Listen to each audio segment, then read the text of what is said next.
Good morning बच्चों। कक्षा 6 विषय विज्ञान, पाठ हमारा 1 नंबर भोजन। इस वीडियो में जो कुछ भी लिखा हुआ है वो आप अच्छी सी नोटबुक ले आना, उसमें अच्छी सी लिखाई में रोज़ाना उतारते रहना, लिखते रहना, अभ्यास करते रहना, याद करते रहना। रोज़ाना आपको एक वीडियो के द्वारा 5 या 4 प्रश्न समझाने की कोशिश की जाएगी। इसी कड़ी में अपना पहला प्रश्न है, क्या सभी प्राणियों एवं जंतुओं की है शारीरिक आवश्यकताएं समान होती है? यानी सभी प्राणी या जंतु इनकी शारीरिक आवश्यकताएं समान होती है क्या? तो हमारा उत्तर है कि नहीं होती है, क्योंकि सभी प्राणियों जंतुओं की शारीरिक संरचना भिन्न भिन्न होती है, किए जाने वाले कार्य भिन्न भिन्न होते हैं, तो इसलिए उनकी शारीरिक आवश्यकताएं भी क्या होती है, अलग अलग होती है।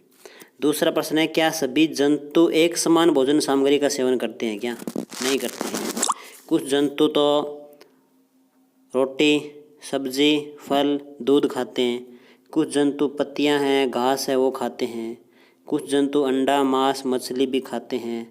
अतः सभी जंतु एक समान भोजन सामग्री का सेवन नहीं करते हैं। सभी जंतुओं की भोजन सामग्रियाँ अलग अलग होती हैं। इसमें नोट लगाए कुछ बातें लिखी हुई कि सजीव होते हैं वो भूख लगने पर ही भोजन ग्रहण करते हैं। दूसरा लिखा हुआ है कि सजीवों को भोजन 2 प्रमुख स्रोतों से प्राप्त होता है। एक स्रोत है जंतु और एक है पादप। या तो पादप से प्राप्त होगा भोजन और या जंतु से प्राप्त होगा। तो हमारा पाठ यही है कि भोजन कहाँ से प्राप्त होता है, या तो पादपों से प्राप्त होगा या जंतुओं से। आगे अपना टॉपिक लिखा हुआ है, जैसे लिखे हुए वैसे के वैसे उतार लेना। टॉपिक लिखा हुआ है, भोजन के आधार पर प्राणियों और जंतुओं का वर्गीकरण। भोजन ग्रहण करने के आधार पर कि कौन पादपों से प्राप्त भोजन ग्रहण करता है, कौन जंतुओं से। क्योंकि हमने यहाँ लिखा है कि भोजन 2 ही से मिल सकता है, या तो पादपों से मिल सकता है या जंतुओं से मिल सकता है। तो भोजन ग्रहण करने के आधार पर 3 प्रकार होते हैं जंतुओं के। पहला है शाकाहारी जंतु, दूसरा है मांसाहारी जंतु और तीसरा है सर्वाहारी जंतु। इस वीडियो में इन तीनों जंतुओं के बारे में बात करेंगे, तीनों जंतुओं के उदाहरण भी देखेंगे।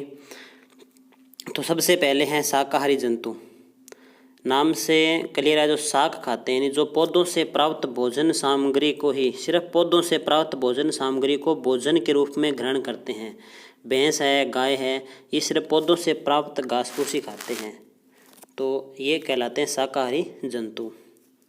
दूसरा है मांसाहारी जंतु। ऐसे जंतु जो भोजन में केवल जंतुओं से प्राप्त, यानी केवल जंतुओं से प्राप्त ही भोजन को ग्रहण करते हैं, तेंदुआ मांसाहारी है, जो मांस खाते हैं। तीसरा है सर्वाहारी जंतु। ऐसे सर्वाहारी यानी जो ऊपर वाले दोनों को भोजन के रूप में ग्रहण करते हैं, यानी पादपों को भी करते हैं भोजन के रूप में ग्रहण और जंतुओं को भी करते हैं। ऊपर वाले दोनों के गुण जिसमें पाए जाते हैं वो क्या होते हैं, वो सर्वाहारी जंतु होते हैं। लिखा हुआ है, ऐसे जंतु जो जंतुओं और पादपों दोनों से प्राप्त भोजन सामग्री को भोजन के रूप में ग्रहण करते हैं, उन्हें सर्वाहारी कहते हैं। मनुष्य सर्वाहारी है। मनुष्य पादपों से प्राप्त भोजन लेता है, सब्जी होगी, गेहूँ हो गया, और मांस भी खाता है जो जंतुओं से प्राप्त होते हैं, इसलिए मनुष्य सर्वाहारी है। आगे प्रश्न लिखा हुआ है, ये मिस प्रिंटिंग होगी। प्रश्न नाम है, भोजन से संजीव को क्या क्या लाभ होते हैं? संजीव को भोजन से क्या क्या लाभ होते हैं, इसका उत्तर देखते हैं।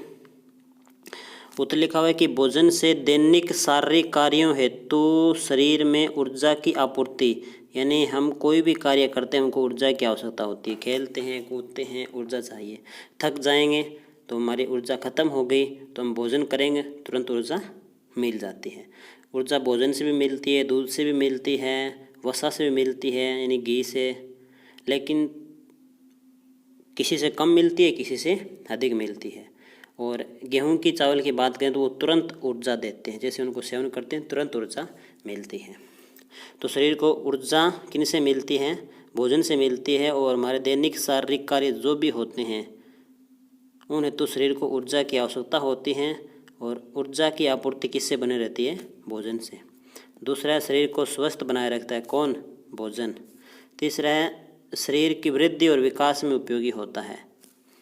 चौथा है, शरीर में रोगों से लड़ने की क्षमता, क्योंकि दिन प्रतिदिन हम यहाँ से वहाँ जाते हैं, अनेक प्रकार के मच्छर है वो काटते हैं, लेकिन हम बीमार नहीं होते हैं। क्यों नहीं होते हैं? क्योंकि हमारे शरीर में रोगों से लड़ने की क्षमता है, और वो क्षमता मिलती है हमें भोजन से। संतुलित भोजन करेंगे